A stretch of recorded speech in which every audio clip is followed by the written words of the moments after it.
Assalamualaikum dan salam sejahtera. Nama saya Nabil Rizwan dan saya akan mengkongsikan isi-isi yang saya dapat menarik dalam makalah jurnal A Theory of Colonialism in the Malay World. Sebagai pengenalan, makalah jurnal ini adalah hasil penulisan Syed Muhammad Khairuddin Al-Junaid dan makalah ini menerangkan pandangan Datuk Seri Burhanuddin bin Muhammad Nur Al-Hilmi tentang teori kolonialisme di dunia Melayu di mata beliau. Antara isi yang saya dapat menarik adalah pada topik A Multitude of Influence and Methods, pengarang menerangkan bagaimana pandangan Datuk Seri tentang kolonialisme mungkin terbentuk kerana pembelajaran dan pendedahannya kepada agama Islam. Datuk Seri mempercayai bahawa dunia Muslim sedang merosot. Hal ini adalah kerana pandangan Datuk Seri, Muslim pada waktu itu telah buta dalam mengikuti tamadun Barat. Selain itu, pandangan Datuk Seri tentang kolonialisme juga terbentuk atas pengalaman beliau dengan gerakan kemerdekaan yang diketuai oleh Mahatma Gandhi dan Jawaharlal Nehru di India dan pembantahan pengisytiharan Balfour 1917 di Palestin yang telah dialami beliau. Peristiwa-peristiwa ini telah meyakinkan Datuk Seri bahawa kolonialisme merupakan suatu halangan dunia Melayu untuk berkembang maju. Isi lain yang saya dapat menarik termasuklah di dalam topik A Theory of Colonialism, Datuk Seri hanya memanggil kuasa Eropah seperti Portugal, Belanda, Inggeris dan Sepanyol sebagai imperialis. Ini menunjukkan Datuk Seri hanya mengkategorikan kuasa Eropah sebagai kuasa yang menjajah menggunakan pemerintahan kolonial. Manakala, Datuk Seri menggelar kuasa India dan China sebagai empire dan Kesultanan Melayu sebagai kerajaan. Beliau tidak mempentingkan kuasa-kuasa ini sebagai kuasa imperialis. Datuk Seri juga berpandangan bahawa asalnya kolonialisme bermula daripada penjajahan Portugal pada abad ke-16 selepas kejatuhan Kesultanan Melayu Melaka pada tahun 1511. Akhirnya, isi terakhir yang saya dapat menarik dari artikel ini adalah ketika di mana pengarang menerangkan tentang amok. Di dalam subtopik The Impact of Colonialism, pengarang telah menyebut tentang amok. Berdasarkan artikel jurnal ini, pengarang mengatakan bahawa amok ini merupakan sifat yang hanya dapat dilihat di dunia Melayu. Kuasa Barat pada ketika penjajahan tanah Melayu mempercayai bahawa seseorang yang mengalami amok ataupun mengamuk boleh membunuh beberapa orang sendirian sebelum dibunuh atau ditangkap. Walaupun setengah pengkaji Barat mengetepikan hal ini, Datuk Seri mempercayai bahawa sifat amok ini adalah daya kreatif yang mengalir di dalam darah semua orang Melayu ketika waktu itu dan sekarang. Itu sahaja dari saya. Sekian. Assalamualaikum, nama saya Muhammad Firman dan hari ini saya ingin bercakap tentang masjid yang dikajikan oleh grup saya, grup Bunga Raya, dan saya ingin bercakap tentang Masjid Jami' Bandar Baru Uda. Keunikan masjid kita.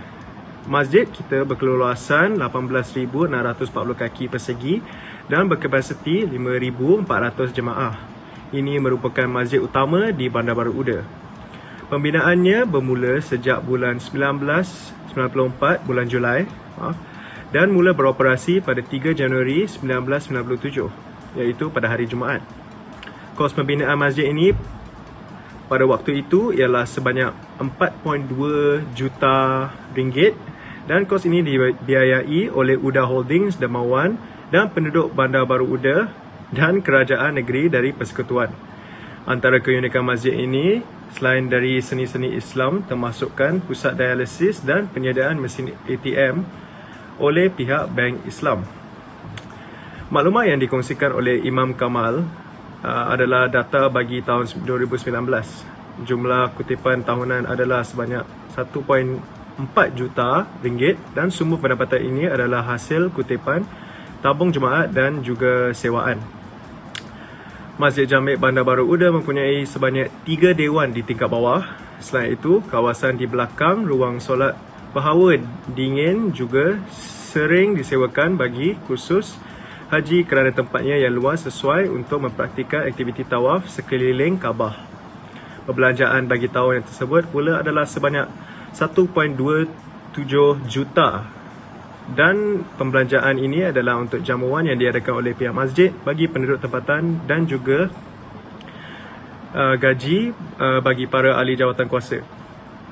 Untuk aktiviti kebulanan, Masjid Jami' Bandar Baru Uda merupakan masjid yang sangat aktif kerana pada setiap hari akan ada kelas mengaji diadakan bagi kanak-kanak dan orang dewasa.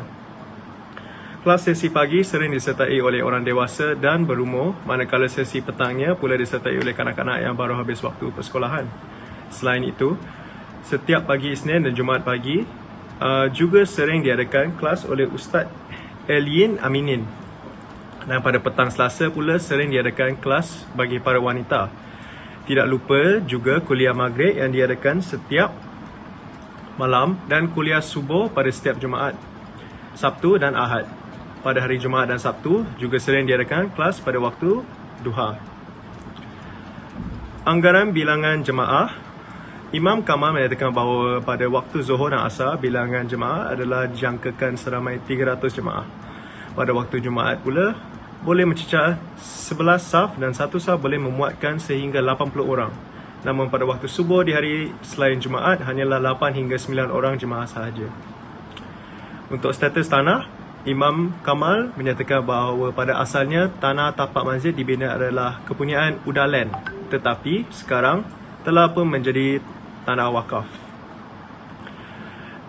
Masjid kita mempunyai banyak kesenian, antaranya adalah di dinding bahagian hadapan ruang solat berhawa dingin ada tulisan Allah SWT dan Muhammad SAW.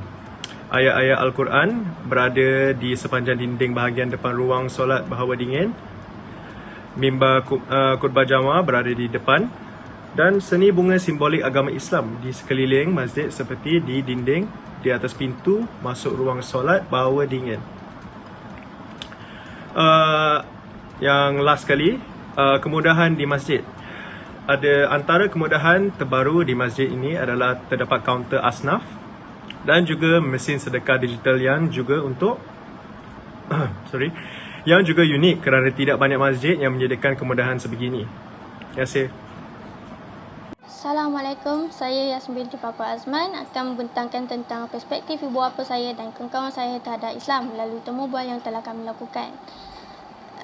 Antara ibu bapa yang kami telah temu bual ialah Encik Fakul Azman bin Bujang, bapa kepada saya sendiri, Encik Alias bin Osman, bapa kepada Nabi Rizwan, dan Puan Nuriza binti Jamil, ibu kepada Muhammad Iman bin Rosli.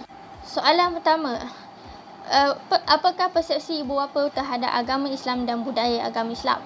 Bagi Puan Nuriza binti Jamil, Islam ialah agama yang mudah dan mengajar seorang individu dalam mengharungi kehidupan.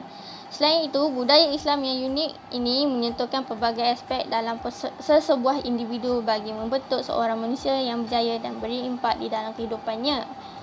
Bagi Encik Alias bin Osman, Islam itu amat menyeluruh yang akan membantu kita di dunia dan di akhirat kelak. Islam itu bukan sahaja suruh kita menjaga hubungan dengan Tuhan, malah mengajar kita untuk menjaga hubungan sesama manusia di binatang dan juga alam sekitar.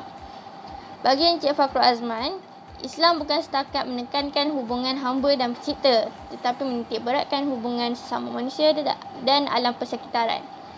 Islam adalah cara dan budaya merangkumi setiap aspek kehidupan manusia seperti sahsia diri dan kemasyarakatan, pentadbiran dan ekonomi.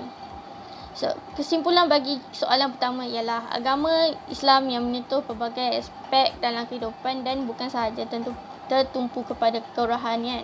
Ia juga mampu menjadikan sebagai bimbingan dalam mengharungi kehidupan seharian. Bagi soalan kedua, apakah tahap penerapan amalan agama Islam tersebut dalam keluarga? Puan Nuriza balas, ilmu asas Islam seperti solat 5 waktu, mengaji Al-Quran dan penerapan rukun Islam yang lain. Bagi Encik Alias, ilmu asas seperti rukun Islam dan rukun iman serta cara kitab suci Al-Quran adalah kemestian pada setiap ahli keluarga. Pada Encik Fakhrul Azman, ilmu amalan asas dan wajib seperti rukun Islam adalah suatu kemestian bagi setiap ahli keluarga. Amalan lain yang bersifat sunat adalah digalakkan.